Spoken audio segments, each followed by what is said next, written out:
1월 12일 복된 이 아침 하나님께서 우리에게 주시는 귀한 말씀은 누가복음 5장 1절에서 11절의 말씀입니다.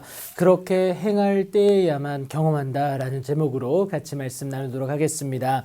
이제 갈릴리 지역에서 예수님을 모르는 자들은 없게 되었습니다. 예수님의 그 가르침과 고치심으로 전하신 하나님 나라의 복음 때문이었음을 여러분 꼭 기억하시기 바랍니다. 임박한 하나님 나라의 선포를 통하여서 하나님께 가까이 나아갈 수 있는 은혜를 사람들에게 제공하였기 때문이다라는 건데요. 여러분, 하나님께 나아가기 위해 필요한 것이 무엇입니까? 바로 믿음이다라는 거예요. 그 믿음은 들음에서 나는데 그 들음은 그리스도의 말씀으로 말미암는다고 바울이 말하지 않습니까? 사람들에게는 이 말씀이 그래서 필요했고 또 많은 무리가 예수님께 몰려오게 된 이유죠. 그리고 그 현장은 게네사렛 호숫가였다라는 겁니다. 그런데 너무 많은 사람들이 몰려와서 뒤에 있는 사람들은 예수님을 도통 볼 수가 없었죠. 말도 잘 들리지 않았습니다. 예수님도 이 상황을 파악하고는요, 방도를 찾고자 시선을 돌리시는데 예수님의 그 시선에 배 두 척이 들어오게 됩니다. 그 중에 한 배에 오르시게 되는데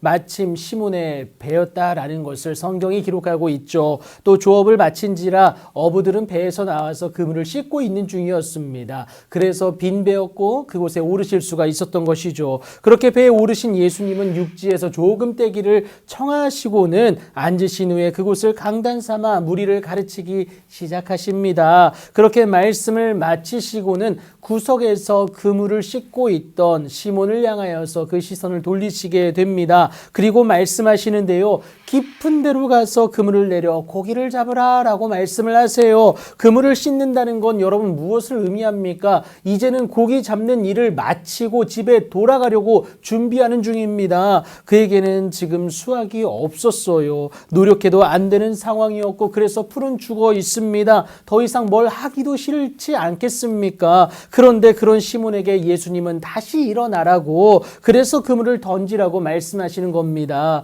그런 예수님이 여러분 시몬에게는 야속하게 느껴졌을지도 모르겠습니다. 상황도 모르고 말씀하시는 건 아닐까 여겨졌겠죠. 이 때문에 시몬은요, 선생님, 우리들이 밤이 새도록 수고하였으되 잡은 것이 없다라는 것을 분명하게 밝힙니다. 그런데도 시몬은요, 말씀에 의지하여 내가 그물을 내리리다 라고 말하면서 믿음의 고백을 하게 됩니다. 시몬은 그물을 씻는 동안 예수님이 범상치 않은 인물임을 깨달았어요. 그의 말씀이 그의 귀에 들리기 시작했다라는 겁니다. 그래서 말도 안 되는 예수님의 요구였지만 무엇보다 사실 그럴 마음이 없었지만 그러고 싶지 않았어요. 하지만 순종하기로 결단합니다. 하나님의 일하심은 말씀에 따른 행동, 그 순종으로 시작됨을 여러분 꼭 기억하시기 바랍니다. 무엇보다 순종은 하나님을 신뢰하는 우리의 증거가 된다라는 거예요.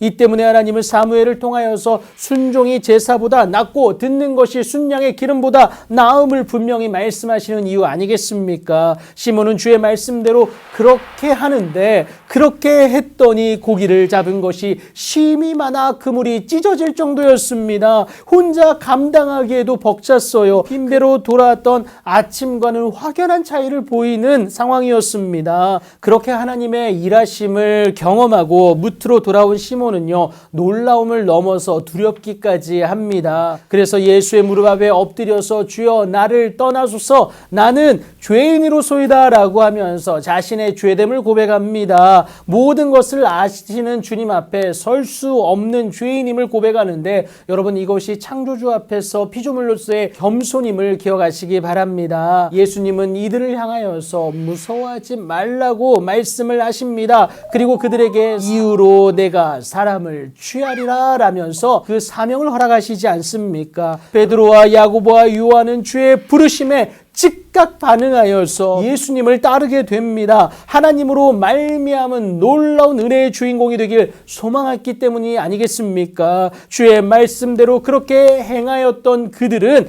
기적만이 아니라 삶의 변화, 그 전환점을 맞이하게 됩니다. 주의 말씀대로 그렇게 행할 때에야 비로소 경험하게 됩니다. 그 하나님의 일하심의 주인공으로 오늘을 기꺼이 살아내는 여러분들의 복된 오늘이 되길 예수님의 이름으로 축복합니다.